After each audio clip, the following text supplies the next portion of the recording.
My father measures a person's worth in dollar signs. To him, if you aren't running a Fortune 500 company, you are an absolute failure. For 10 years, I let my family believe I was just a low-level government clerk.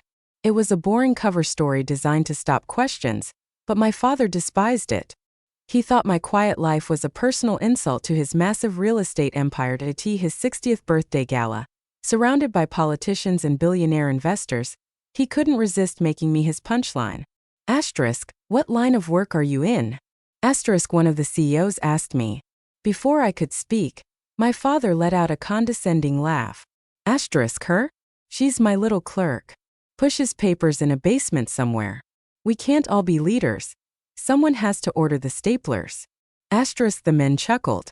I stayed completely silent. I had stared down warlords. An arrogant man in a tuxedo wasn't going to break me. Then the heavy ballroom doors opened. The guest of honor had arrived. Admiral Thomas Vance, a legendary Navy SEAL and the Director of Global Strategic Operations. My father rushed to greet him, practically vibrating with pride, and dragged him over to our group. Asterisk, Thomas, you must meet my partners. And this is my daughter, the little government clerk I told you about. Asterisk, but Vance didn't laugh. He stopped dead in his tracks. The polite smile vanished from his face instantly. He ignored my father completely, stepped right up to me, snapped his heels together, and offered a crisp textbook salute. Commander, Vance said, his voice ringing out in the suddenly silent ballroom.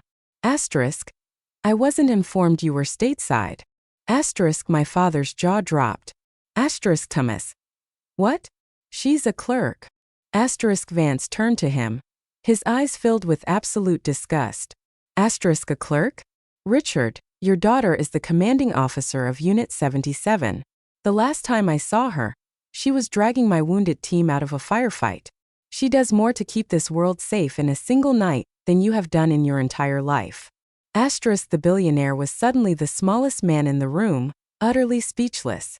True strength doesn't need to boast or shout, because eventually the truth always exposes the fakes.